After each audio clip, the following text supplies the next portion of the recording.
আজ মরক্কো সিরিজের ৬ষ্ঠতম পর্বে আপনাদের নিয়ে যাব ট্যাঞ্জিয়েরের সেই গুহায়, যেখানে হারকিউলিস নাকি হাজার হাজার বছর আগে বিশ্রাম নিয়েছিলেন। আসুন জেনে নিই বিস্ময়কর এই পৃথিবীর কোনো এক প্রান্তের অদ্ভুত ঐতিহাসিক কাহিনী। তো আমরা এসে পৌঁছেছি হারকিউলিস কেভে।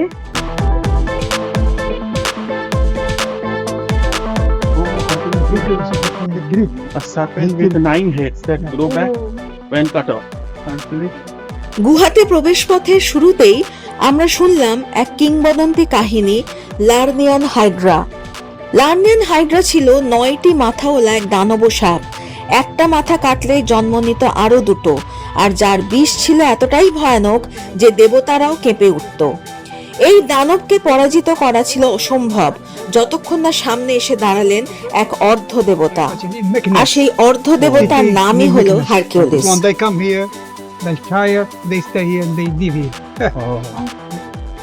হারকিউলিস ছিলেন গ্রিক পুরাণের এক কিংবদন্তি বীর, যাকে অসাধারণ শক্তির জন্য দেবতার মতো মানুষ বলা হতো।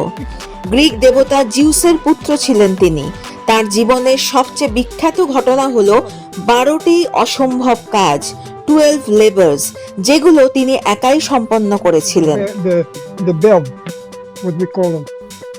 Stymphalian birds from Lake Stymphalian, man-eating birds with metallic feathers. He uses castanets given by Athena to scare them into flight and shoot them down. Hercules থেকে বধ করেছিল মানুষ খেকো পাখিকে। এই গুহার প্রবেশ পথেই নাকি হয়েছিল সেই অসম্ভব লড়াই। হারকিউলিস নিধন করেন 9 মাথা বিশিষ্ট ভয়ঙ্কর সাপ লার্নিয়ান হাইড্রাকে। এটি ছিল সেই অসম্ভব 12টি কাজের একটি। সেই দুর্ধর্ষ লড়াইয়ের পর হারকিউলিস বিশ্রাম করেন এই গুহাতেই। সেই থেকে ট্যাঞ্জিয়েরের এই গুহার নামকরণ হয় হারকিউলিস কেভস।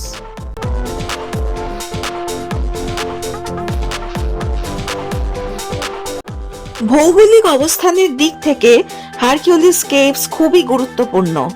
নর্থ আফ্রিকার দেশ মরক্কোর ট্যাঞ্জিয়ের শহরে আটলান্টিক মহাসাগরের পাশে অবস্থিত এই গুহা শহরের মূল অংশ থেকে প্রায় 14 কিলোমিটার পশ্চিমে। হারকিউলিস কেভস এর সামনে ঠিক আমার পিছনেই রয়েছে হারকিউলিস কেভস, আর তার পাশেই দেখা যাচ্ছে দেখুন আটলান্টিক ওশান। ট্যাঞ্জিয়েরের এটা একটা বিশেষ দ্রষ্টব্য টুরিস্ট ডেস্টিনেশন হারকিউলিস কেভ। অনেক ইতিহাস জড়িয়ে রয়েছে এই জায়গাটির সাথে। এখান থেকে ক্যাপস পাটেল খুব নিকটবর্তী একটা স্থান। যারা আমাদের আগের ভিডিওতে ক্যাপস পাটেল ভিডিওটি দেখেননি, তাদেরকে এই ভিডিওটির শেষে সেই ভিডিওটি দেখার অনুরোধ থাকলো। এবারে আমরা প্রবেশ করতে চলেছি গুহার ভেতরে।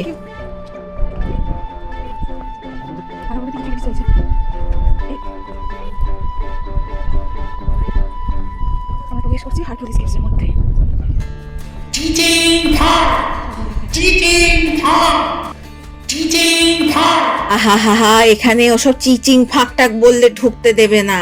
এখানে একেবারে নগদ পয়সা দিয়ে তোমায় ঢুকতে দেবে।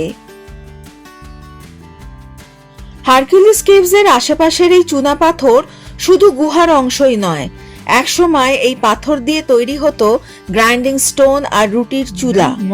এই পাথরে পেশা গম থেকে বানানো হতো মরক্কোর প্রিয় রুটি খোবস। আজ এই গুহা সংরক্ষিত, কিন্তু এর পাথর আজও বহন করে মরক্কোর খাবার আর সংস্কৃতির ইতিহাস। হারকিউলিস কেভস মূলত তৈরি হয়েছে চুনা পাথর বা লাইমস্টোন দিয়ে। প্রাকৃতিকভাবে গঠিত গুহা, তবে কিছু অংশ মানুষের হাতে খোদাইও করা।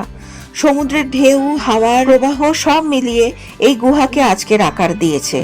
গুহার দেয়ালে এখনো দেখা যায় স্তরযুক্ত পাথর, ফাটল আর প্রাচীন কাটার দাগ। সমুদ্রের দিকের মুখটা সবচেয়ে বিখ্যাত, কারণ সেটা দেখতে আফ্রিকার মানচিত্রের মতো। হারকিউলিস কেভসে প্রবেশ মূল্য বড়দের জন্য, ফরেন টুরিস্টদের জন্য 80 দিরহাম, আর 7 বছর থেকে 13 বছরের বাচ্চাদের জন্য 40 মরক্কান দিরহাম। 7 বছরের নিচে শিশুদের জন্য সাধারণত টিকিট লাগে না, কিন্তু যারা মরক্কোর রেসিডেন্টদের জন্য, বড়দের জন্য 30 দিরহামস, আর বাচ্চা 7 বছর থেকে 13 বছরের জন্য 10 দিরহাম।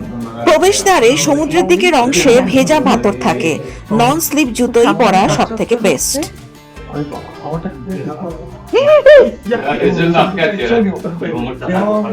দেখে দাদা দেখে। ঢোকার মুখের পাথর এতটাই স্লিপারি যে অ্যাক্সিডেন্ট হতে হতে আমাদের বাঁচলো। আমরা দুজনেই খুব ধীরে ধীরে সন্তর্পণে এগিয়ে গেলাম কেভসের দিকে। খুব স্লিপারি এই মেঝেটা, অ্যান্টি স্কিড শু পরে আসা দরকার, খুব স্লিপারি। আমি ঠিক আছে, ডেকাথলনের শুজে স্কিড করা নাই, জুতোগুলোর এটাই তো অ্যাডভান্টেজ।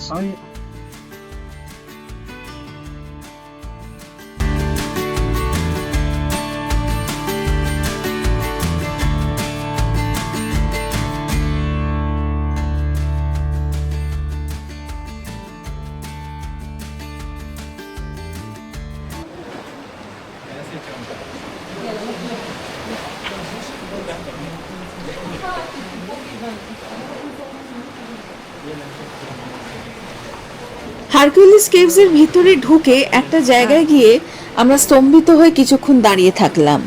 একফালি গুহার মধ্যে দিয়ে দৃষ্টিগোচর হয় আটলান্টিক মহাসাগর। গুহার অলৌকিক রোমাঞ্চকর পরিবেশ আর সমুদ্রের গর্জন সব মিলিয়ে যে অনুভূতিটা হলো সেটা ভাষায় প্রকাশ করা এক কথায় অসম্ভব। হারকিউলিস কেভের মধ্যে দিয়ে আটলান্টিক ওশনের অভূতপূর্ব দৃশ্য।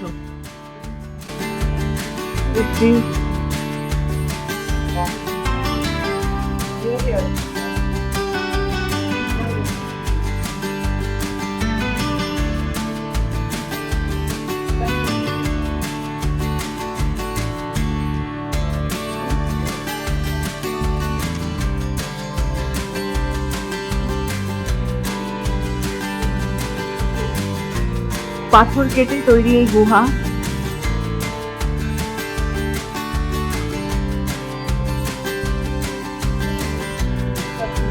হ্যাঁ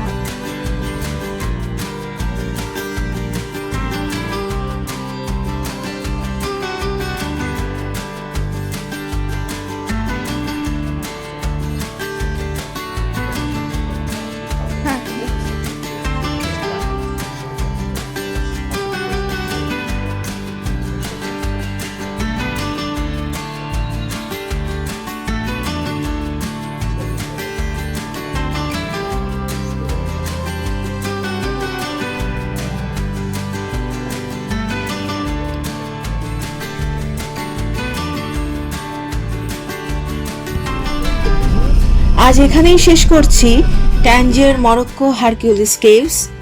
হারকিউলিসের গুহা, আটলান্টিকের গর্জন আর হাজার বছরের কিংবদন্তি নিয়ে। কিন্তু ট্যাঞ্জিয়ারের গল্প কিন্তু এখানেই শেষ নয়। পরের পর্বে আমরা দেখব ট্যাঞ্জিয়ার ওল্ড মেদিনা আর মেরিনা বে।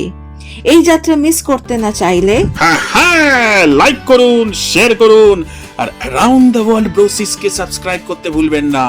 পরের ভিডিওতে আবার দেখা হবে নতুন জায়গা, নতুন গল্প নিয়ে। ততক্ষণ পর্যন্ত ট্রাভেল মোর, স্মাইল মোর, লিভ মোর। হা হা হা।